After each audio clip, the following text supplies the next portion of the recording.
Good afternoon mga kababayan, this is Chance sa Magsakanggala. Okay, gusto ko lang sabihin sa inyo mga kababayan na ang acidic na katawan, yung acid sa katawan natin, ayan ang number 1 na nagbibigay pinsala sa ating kalusugan. Lalo na sa mga internal parts natin, sa dugo natin.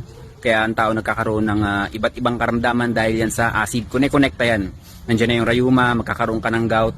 So just imagine mga kababayan, yung kahit anong bagay dito sa mundo, kung kayang-kayang sirain ng acid sa paunti-unti.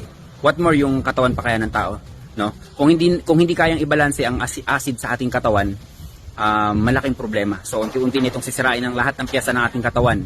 So kailangan natin ng acid kasi may purpose 'yan. Pero kung labis-labis ang acid sa ating katawan, doon na magsisimula yung pagka-damage ng ating katawan. And then ang Acid Guard Plus, ayan ang nagiging trabaho ng Acid Guard Plus. Nani-neutral niya, hindi niya tinatanggal yung acid sa katawan kasi kailangan natin ng acid eh. Nagagawa niyang neutral. So, nagagawa niyang neutral yung acidic na katawan. So yung mga acid sa katawan natin na sobra-sobra, tinatanggal niya. Kaya nagre-resulta ito ng magandang kaginawaan sa tao at doon na magtatrabaho yung tinatawag na self-healing natin.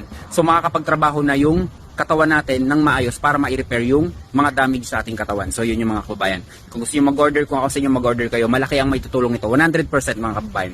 Ingat kayo mga kababayan. Ako si Chance at ako Magsakanggala.